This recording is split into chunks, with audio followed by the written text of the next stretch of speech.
eh, saya mulai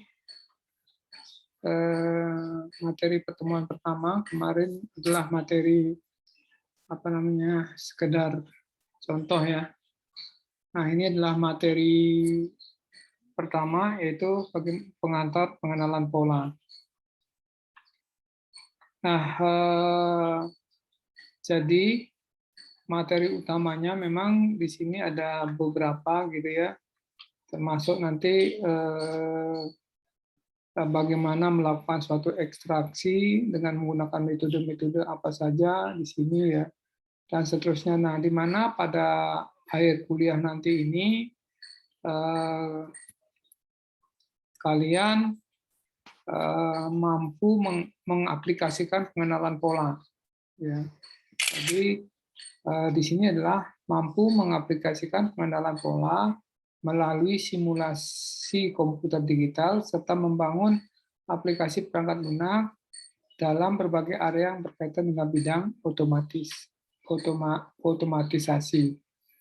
Nah, artinya bahwa kalian mampu mengaplikasikan, berarti ini akan ada suatu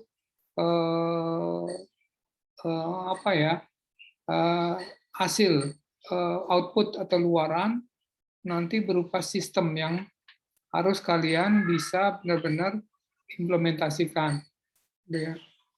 Nah, itu adalah tugas terakhir, tugas yang harus dikumpulkan setelah UTS. Ya. Saya tidak mau memberikan tugas itu di akhir UAS sudah harus mengumpulkan. Saya tidak mau seperti itu, kan tidak mau kecolongan seperti kuliah-kuliah yang kemarin. Ya, jadi nanti 3 kali atau 4 kali pertemuan terakhir itu tidak saya gunakan. Jadi kalian nanti akan mengumpulkan tugas setelah UTS gitu ya. Nah, pada pertemuan ini akan coba saya menjelaskan nanti tentang pengantar pengenalan pola. Seperti apa sih pengenalan pola itu gitu ya. Nah, pembahasannya apa itu pola, kelas pola,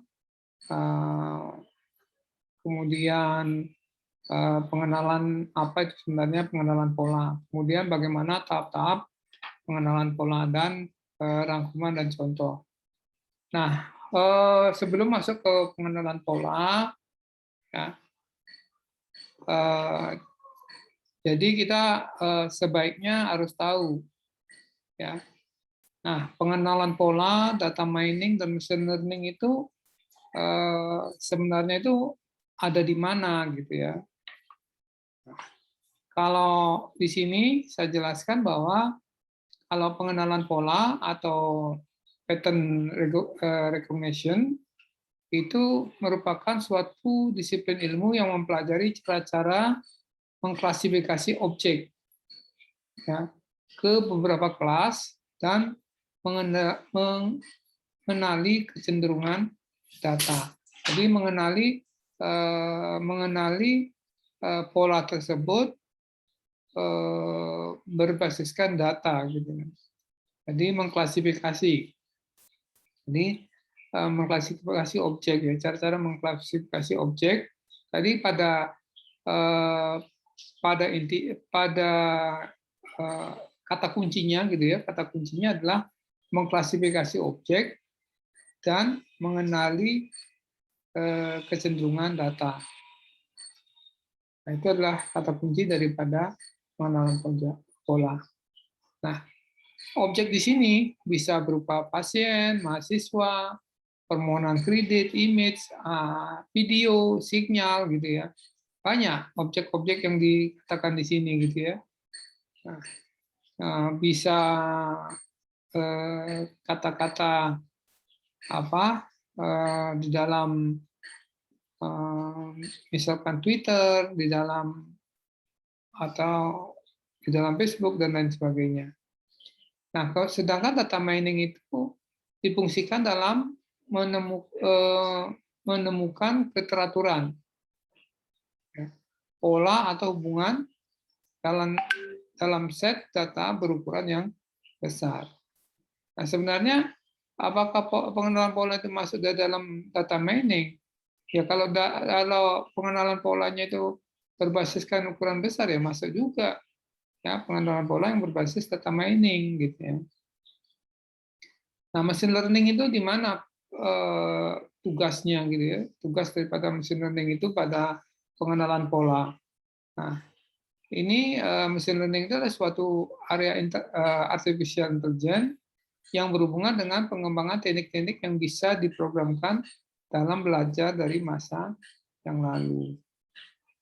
Nah, jadi antara pengenalan pola, data mining, dan machine learning ini saling terkait gitu ya, saling terkait. Nah, kalau pengenalan pola itu berdasarkan klasifikasi objeknya, machine learning itu adalah di sini adalah learning-nya gitu ya, pembelajarannya seperti apa. Nah, apakah nanti berdasarkan statistik atau berdasarkan apa itu tergantung daripada objek yang kita kita akan lakukan pengenalan polanya. Kemudian, apa itu pola atau pattern? Ya. Nah, kita tahu bahwa ini ada fingerprint, ada deteksi wajah, deteksi iris mata, deteksi retina, deteksi tanda tangan, ya, nah, deteksi voice gitu ya, atau deteksi video gitu ya. Nah, contoh yang voice ini misalkan mengenali gamelan, misalkan gamelan apakah itu jenis gamelannya itu gamelan Jawa itu ada apa ya, ada tepung atau apa gitu ya. Nah, itu bisa dikenali. Oh, ini suaranya alat ini suaranya alat ini. Nah, dari voice bisa diketahui seperti itu. Nah, mungkin kalau objek fingerprint udah biasa ya, face juga biasa. Nah, jadi video misalkan ya, nanti akan saya berikan contoh seperti apa yang video ini. Nah, jadi pola adalah objek. Ya. Jadi pola itu adalah objeknya. Misalkan di sini adalah face yang tadi saya katakan. Nah, kemudian proses atau kejadian yang dapat diberi nama. Nah, jadi saya katakan bahwa contoh voice dari suaranya gamelan itu adalah jenisnya jenis apa gitu ya. Saya lupa jenis-jenis gamelan itu. Nah, jadi gamelan A, ini gamelan B, ini kendang, ini suling gitu ya. Nah, itu bisa bisa di apa namanya? di eh, dibedakan, bisa diklasifikasi gitu ya. Nah, sedangkan pola juga itu adalah merupakan himpunan pengukuran yang menggambarkan sebuah objek. Nah, ini nanti bagaimana pola-pola ini disusun sedemikian sehingga bisa terbaca gitu ya, bisa menggambarkan suatu objek tertentu gitu. Ya, jadi pola itu adalah objek, proses atau kejadian dapat diberi nama. Ya. Nah, kemudian apa itu kelas pola? Nah, tadi saya katakan di sini nah ini ada pola gitu ya, ada pola. Ini pola apa? Ini pola fingerprint. Ini pola apa? Ini pola voice gitu ya. Nah, pola voice itu mempunyai mempunyai dengan kelas pola. Nah, apa itu kelas pola gitu ya? Nah, dari pengenalan pola itu ya kalian sudah tahu itu objek. Ini ada kelasnya objek. Ya, ini kelas objek atau kategori merupakan himpunan pola yang memiliki atribut tertentu. Nah, kalau kalian tidak tahu kelas polanya, contohnya ya, contoh ini ada saya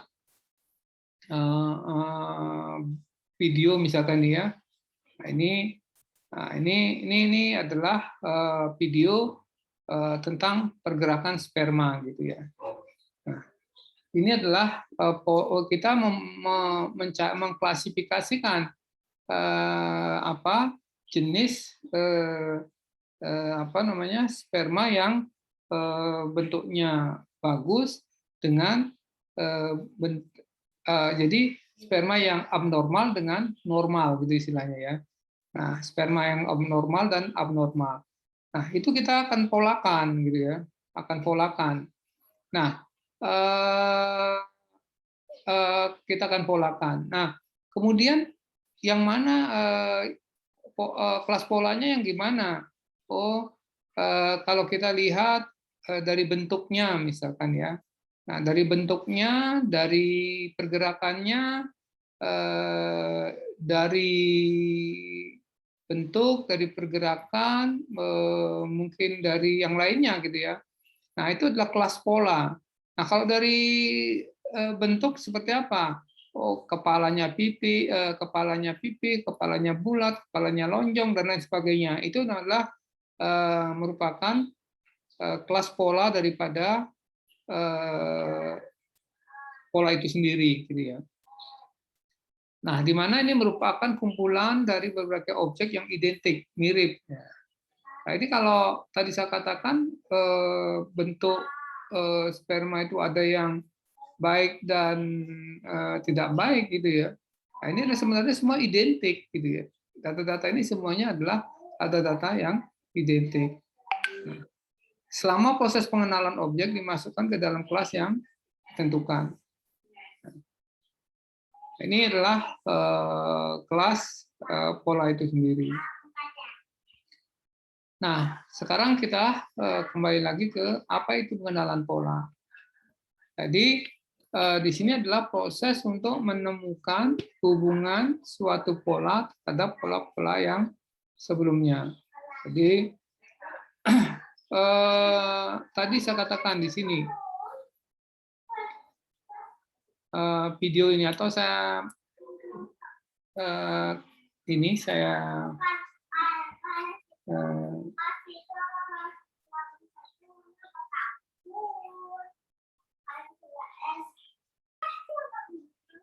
nah ini saya coba ini ya saya kenalkan pola ini. Ini ada sperma gitu ya.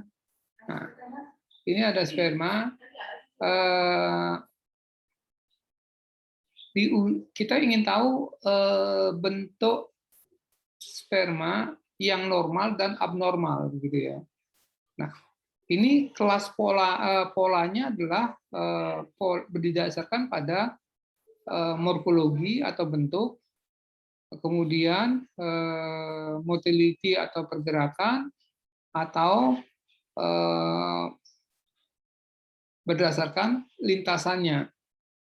Nah, di dalam sini ada kelas polanya, gitu ya, kelas polanya. Jadi ada kelas polanya, ini yang normal, ini yang tidak normal. Ini pergerakannya yang tidak normal, ini yang normal, ini yang tidak normal, gitu ya. Nah, kemudian lintasan berdasarkan lintasannya harus lurus, gitu ya. Ini yang normal dan ini adalah yang tidak normal.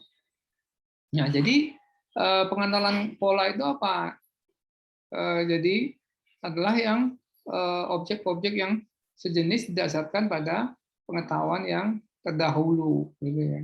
Nah, ini akan kita cek dulu, ini didasarkan pada manusia bahwa ini digolongkan yang baik, ini digolongkan yang tidak baik, ini yang digolongkan yang normal, nah, ini digolongkan tidak normal. Nah, seperti itu, ya.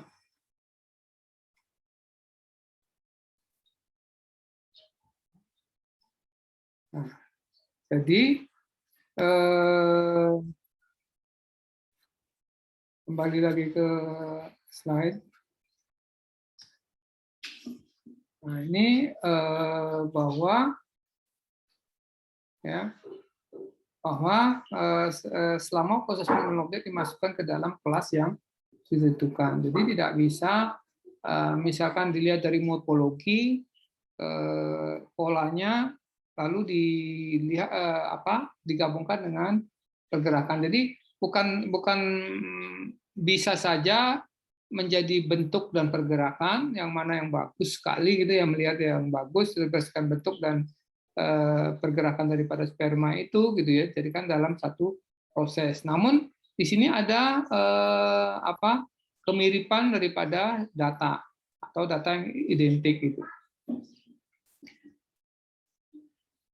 Nah, ini belajar membedakan pola yang dianggap penting terhadap latar belakangnya. Nah, jadi pertama tadi proses untuk menemukan hubungan suatu pola terhadap pola-pola yang sebelumnya, yang tadi saya jelaskan. Nah, belajar membedakan pola yang dianggap penting dalam latar belakangnya. Nah, menggunakan teori algoritma sistem untuk meletakkan, mengelompokkan pola-pola ke dalam kategori. Nah, jadi di sini teori dan algoritma untuk pengenalan pola ini ya cukup banyak juga ya, cukup banyak. Nanti akan coba saya jelaskan satu-satu. Jadi pengenalan pola itu sebenarnya adalah mengandung prinsip manusia, persepsi daripada manusia. Ya. Jadi manusia telah dianugerahi kemampuan untuk menerima rangsangan atau indera dari lingkungan dan memberikan aksi terhadap apa yang diamati. Misalkan mengenali wajah, kemudian memahami kata yang diucapkan, membaca tulisan, membedakan makanan segar dan baunya. Nah, kemudian tugas kita adalah menjadikan mesin komputer memiliki kemampuan yang mirip dengan manusia. Nah, jadi sebenarnya apapun itu, ya, kalau persepsi manusia bisa mengamati, kalau kita jadikan mesin itu pasti akan bisa melakukan kemampuan yang mirip dengan manusia. Nah, contoh tadi yang saya berikan tentang sperma itu tadi, bahwa manusia bisa membedakan mana yang sperma berdasarkan bentuk yang normal dan sperma yang berdasarkan bentuknya tidak normal. Seperti itu. Ya, jadi bisa mengenali. Ya, kalau kita bisa mengenali, oh ini adalah misalkan alkohol dan ini adalah tidak alkohol, berarti mesin kalau dibuat suatu mesin pasti bisa gitu. Tidak mungkin tidak bisa. Sedikit kemungkinan tidak bisa gitu. Nah, ini adalah persepsi manusia dengan mesin. Nah, kalau kita sering dipengaruhi oleh pengetahuan tentang bagaimana pola dimodelkan dan dikenali secara alami ketika kita membangun algoritma pengenalan pola.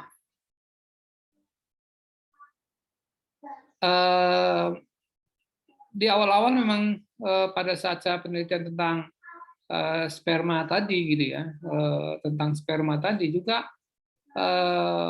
bingung apakah bisa ya saya mewujudkan ini gitu ya. Nah, dengan berbagai literatur ya, saya yakin itu bisa gitu ya. Nah, jadi pengetahuan pola yang dimodelkan dan dikenali secara alami, kita bisa begini, contohnya begini. Saya itu di awal itu melihat orang yang menganalisis sperma. Nah, dalam menganalisis sperma itu mungkin ini ya saya indikan dulu.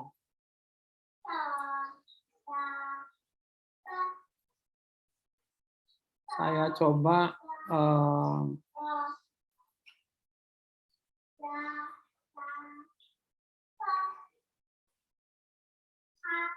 ini.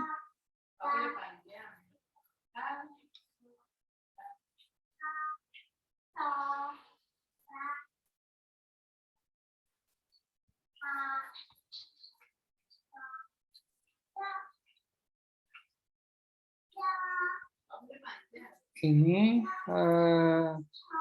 Nah, ini adalah bagaimana pengambilan kalau saya kalau kita lihat ya, ini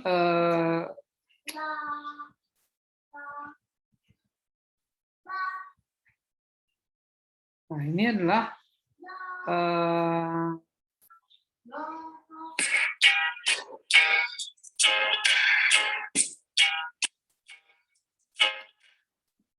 nah, kalau ini adalah bagaimana, nah ini kalau secara manual gitu ya, secara manual bahwa sperma itu diambil, dilihat, ditentukan, diklasifikasi oleh seseorang yang sudah ahli di bidang pengelolaan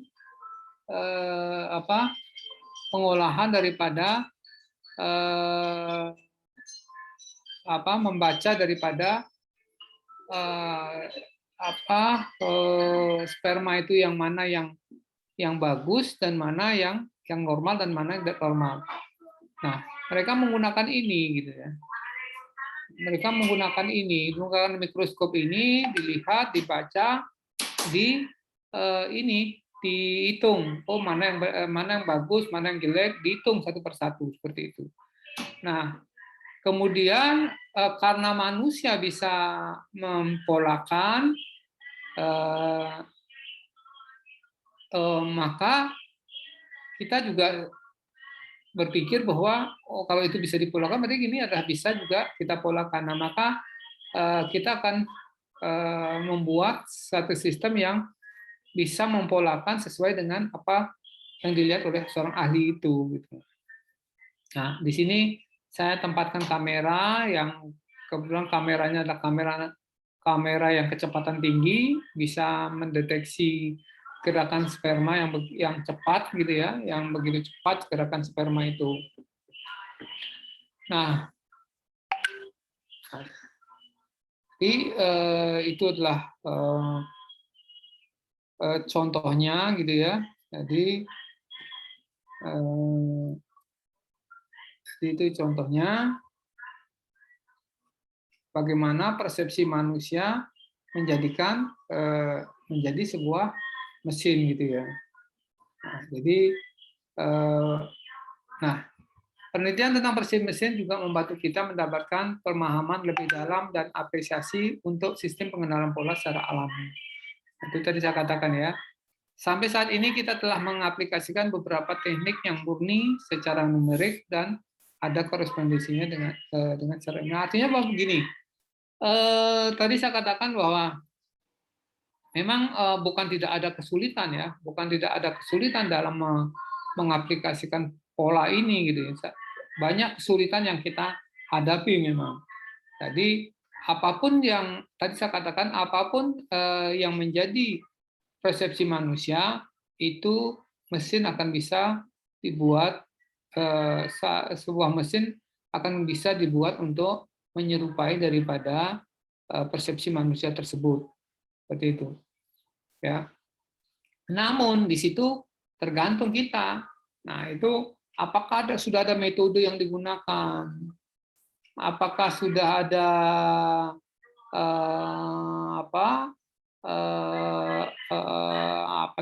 ada algoritma yang sudah digunakan oleh orang lain dengan memodelkan apa yang sesuai dengan model yang kita inginkan, gitu ya.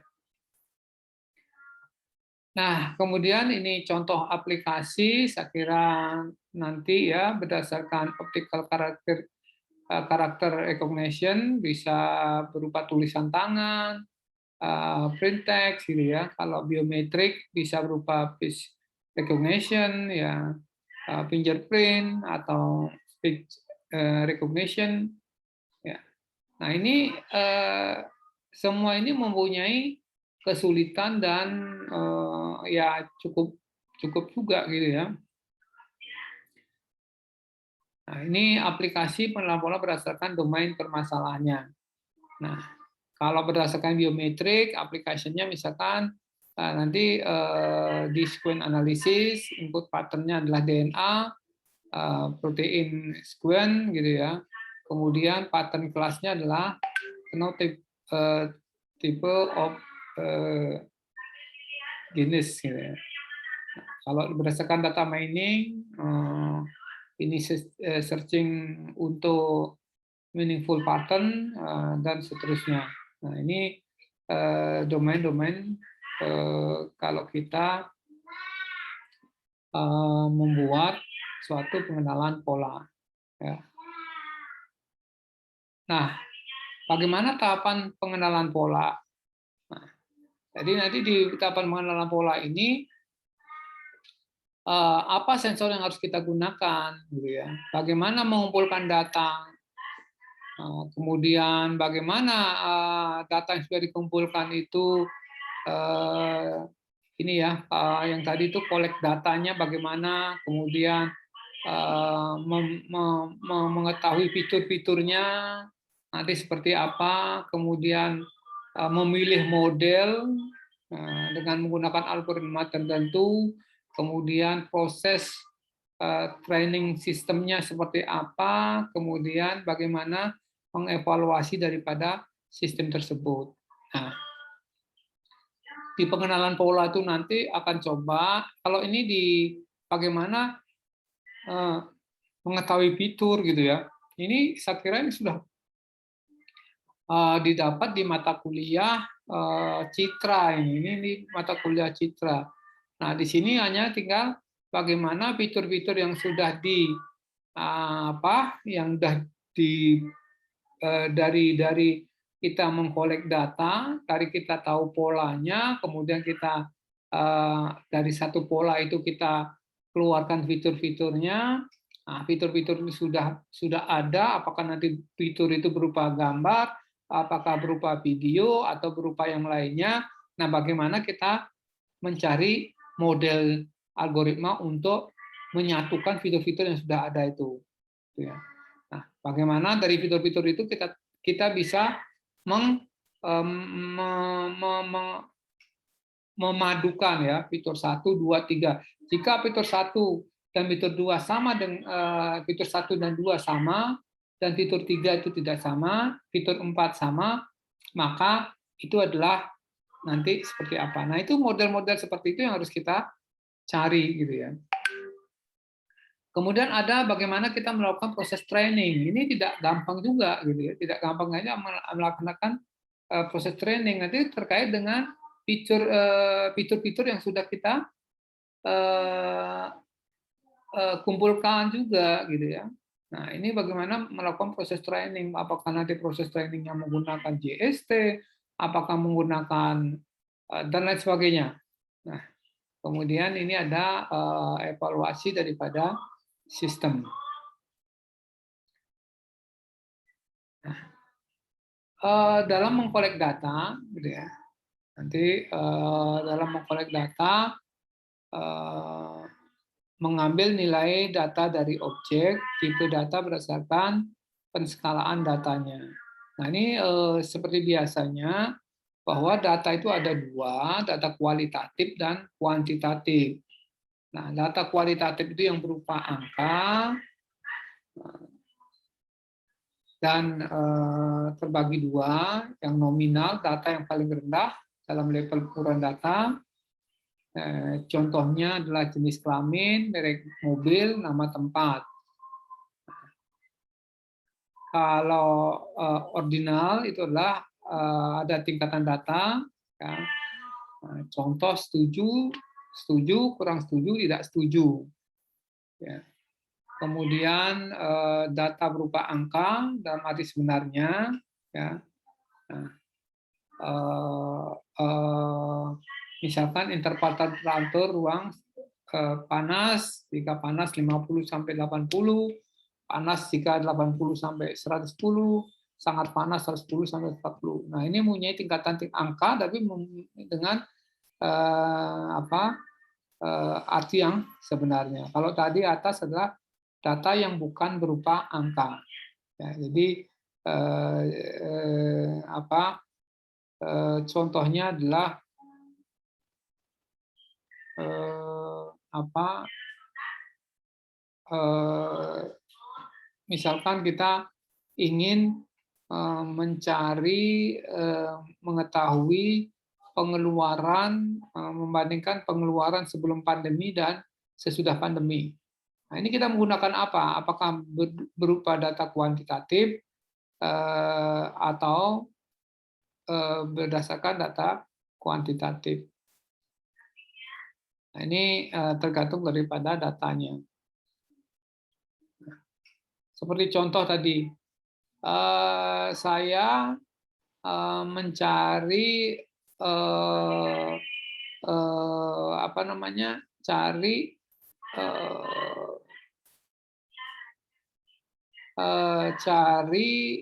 sperma yang normal atau abnormal berdasarkan bentuk.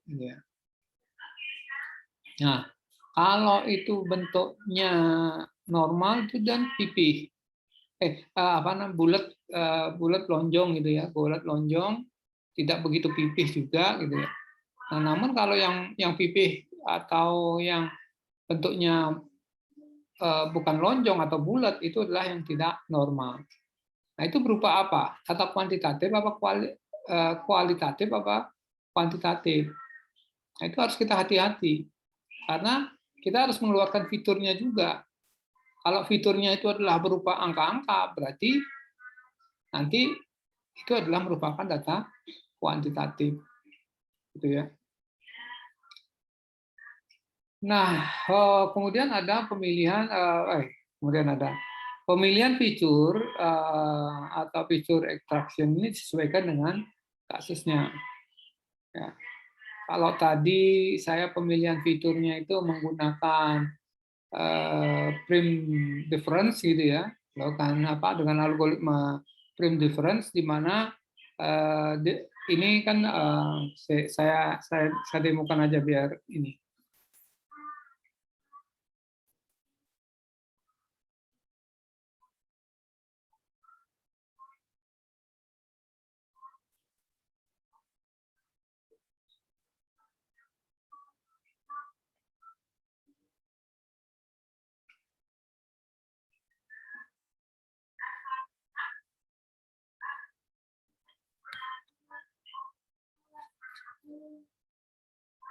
Nah, ini saya coba memberikan demo sedikit. Bukan demo ya, saya jelaskan ini. Saya ingin menentukan berdasarkan morfologinya gitu ya. Nah, ini ada video pergerakan sperma di sini. Ini ada video pergerakan sperma. Bagaimana saya bisa menentukan bahwa sperma itu bagus atau tidak? Nah, tentunya di sini harus ada yang namanya ini kan data, ya. Ini kan collect data ini. Ini collect data, kemudian melakukan ekstraksi fitur di sini, ya. Nah, ekstraksi fitur bagaimana kita mengekstrak data-data yang dari pergerakan sperma ini. Nah, di sini kita mencoba mengekstrak video. Nah, video yang karena akan berbeda hasilnya ya. Video 2 detik dengan video 10 detik dan video 15 detik itu akan berbeda prosesnya. Karena bentuk sperma itu kalau kita lihat dalam bentuk video, dalam 2 detik dia bergerak, gitu ya, dalam bergerak. Tapi dalam detik, kalau kita lihat dari 10 detik, dia bisa bergerak seperti ini. Ya, seharusnya kalau kita lihat di ini ya, pergerakannya begini, dia akan bisa bergerak seperti ini, maka akan kelihatan pipih pada saat itu. Nah, gitu ya. Nah, itu nanti kita akan tahu, oh kalau mana kalau kita mengekstraksi video pada 2 detik, 10 detik, dan 15 detik, mana yang lebih bagus kita dapatkan. Per frame selama detik.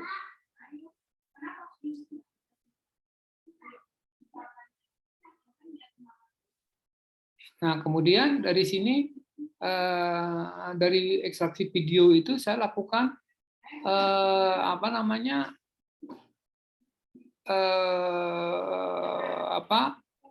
mengeluarkan fitur-fiturnya gitu ya. Nah, fitur-fiturnya itu dengan metode menggunakan modifikasi prime difference. Saya ini memodifikasi, sebenarnya ada prime difference, cuma saya modifikasi terlebih dahulu gitu ya. Nah, kemudian dari sini baru lakukan dengan menggunakan prime itu keluarlah fitur-fitur gitu ya.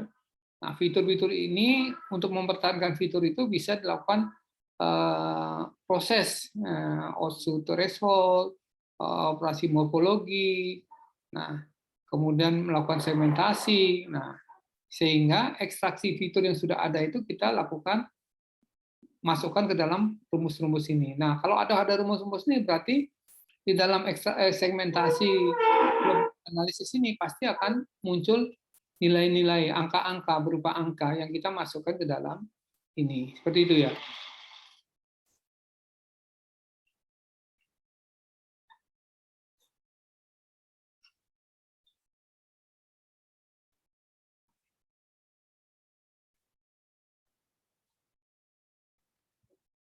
Nah, kita lanjutkan sedikit lagi.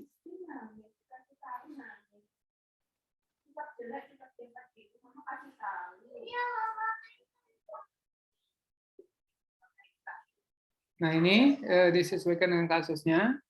Kemudian, nah ini ekstraksi fitur itu ini bisa berupa teks, citra, audio, video, atau yang lainnya. Nah, ini kita fitur-fiturnya kita kita pecah-pecah gitu ya. Fitur-fiturnya, fitur 1, fitur 2, fitur 3, dan seterusnya.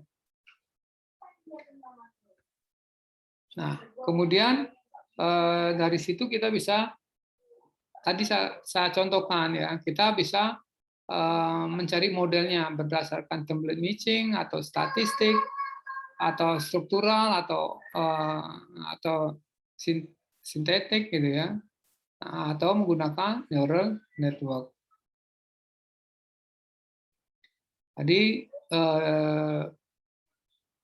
langkah-langkahnya seperti itu. Nah, ini kalau misalkan nanti template matching, ini sampel pixel atau kurva gitu ya. Nah, seterusnya ini, kemudian bagaimana selanjutnya adalah bagaimana melakukan training system.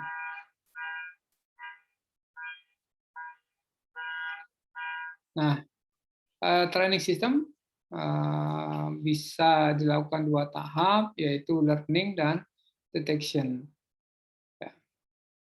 Jadi proses pengambilan pengetahuan atau pembelajaran dan proses deteksi.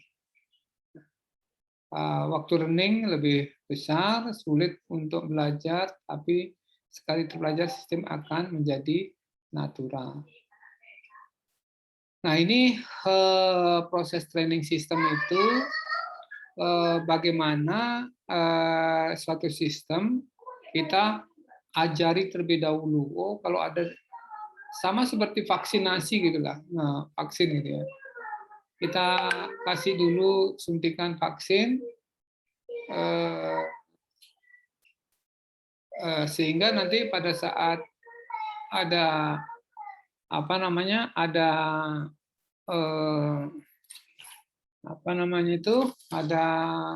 virus yang masuk udah dikenali gitu ya, deteksi. Nah, untuk training system ini bisa menggunakan metode AI.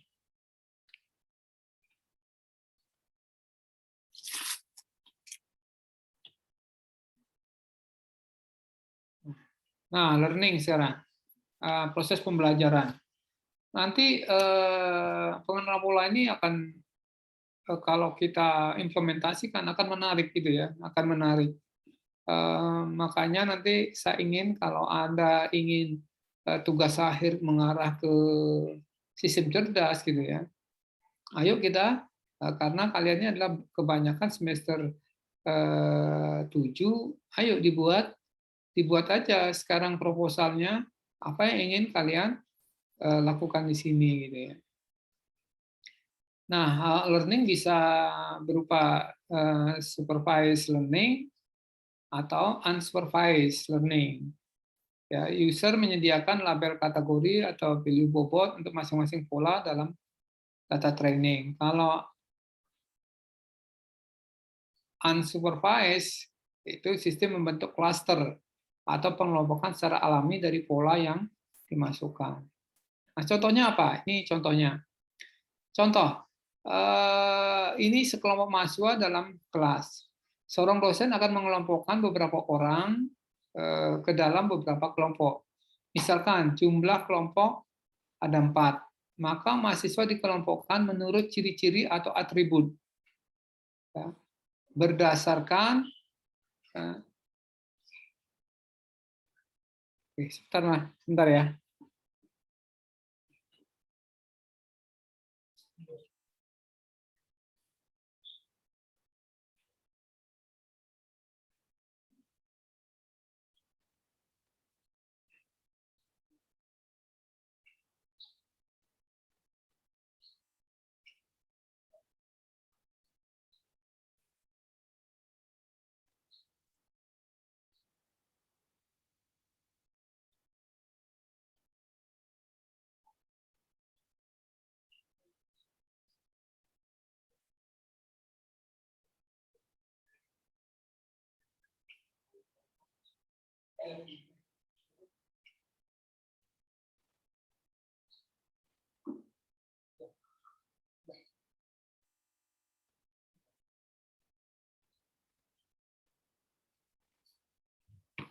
Mohon maaf.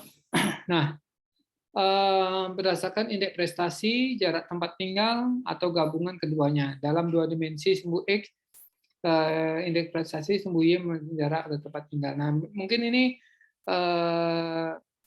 tindakan supervise-nya adalah mahasiswa sebagai objek dari tugas kita bisa dikelompokkan dalam 4 kelompok menurut kedekatan IP dan jarak tempat tinggal. Pengelompokan ini diasumsikan dalam satu kelompok. Anggota-anggotanya harus mempunyai kemiripan yang tinggi sebanding dengan anggota kelompok yang lain. Itu unsupervised. Kalau teknik supervised-nya adalah output dari output ini dipakai sebagai guru dalam proses training menggunakan teknik pengenalan pola. Nah, dalam pemisahan data training dan data testing, maka diperlukan fungsi pemisah.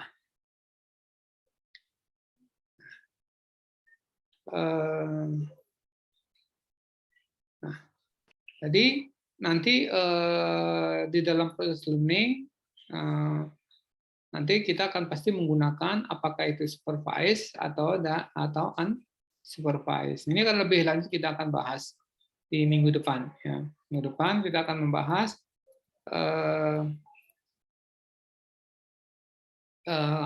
siklus pengembangan daripada pengenalan pola. Nah, kemudian di sini nanti ada ekstraksi bagaimana menggunakan metode ekstraksi ini. Ya. Saya kira itu. Ada pertanyaan?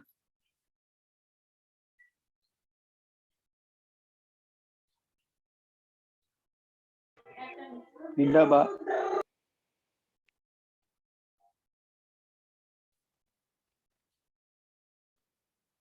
Sekali lagi tolong yang namanya belum diganti dengan ini, tolong diganti dulu ya, soalnya untuk absensi.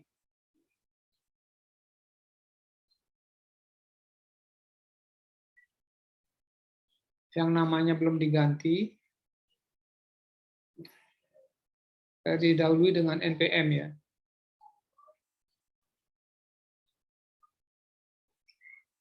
Nah, tugasnya mulai sekarang saya ingin kalian sudah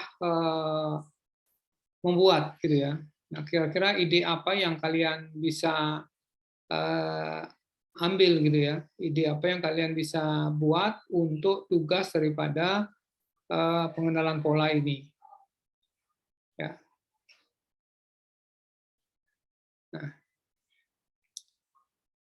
Nah, saya berharap kalian sudah membentuk kelompok, ya,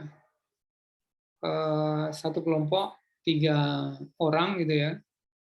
Saya berharap hari ini sudah terbentuk kelompoknya dan minggu depan sudah harus mengumpulkan kira-kira Anda akan membuat tugas apa di pengenalan pola ini, karena pada kuliah pengenalan pola ini adalah basisnya apa namanya, terakhirnya adalah luarannya adalah berupa apa aplikasi gitu ya. Kalian sudah bisa mengaplikasikan daripada pengenalan pola ini.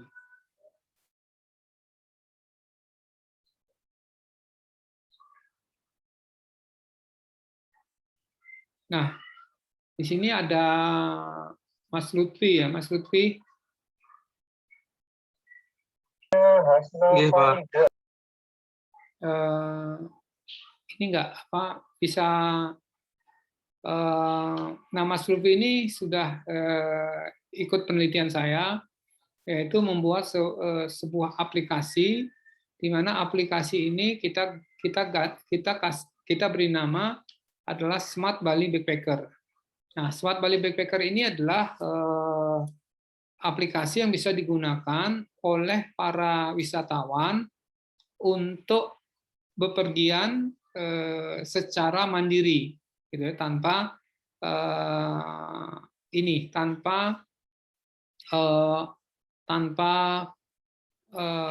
pemandu wisata, gitu.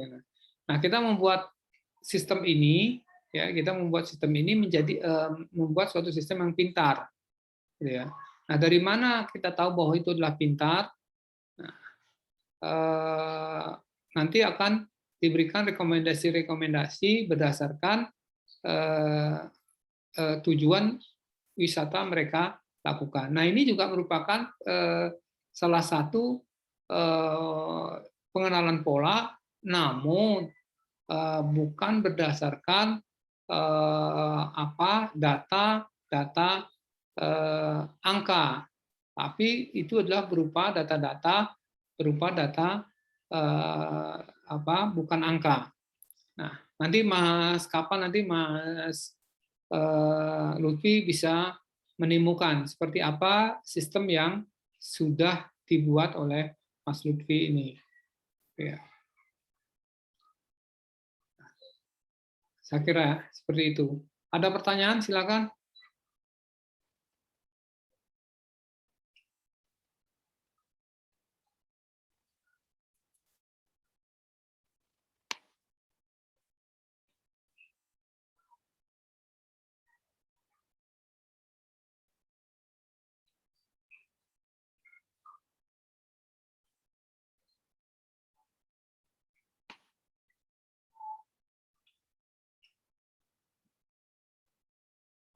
Ada pertanyaan?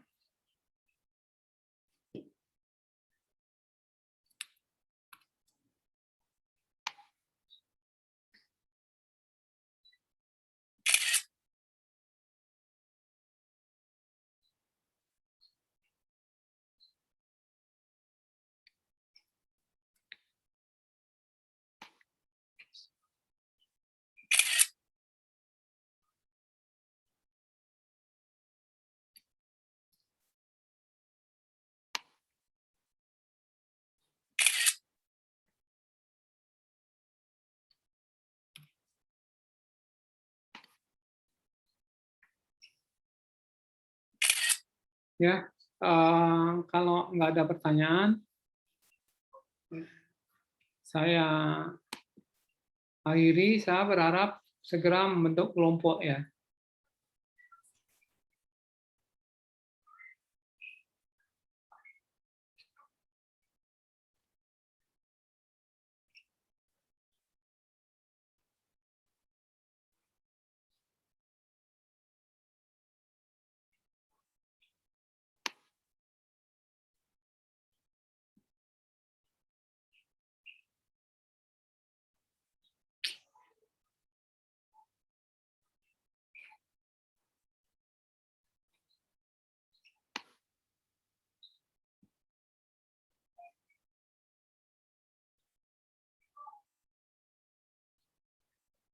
Itu materi saya kirim ke chat, silakan di-download sebelum saya akhiri.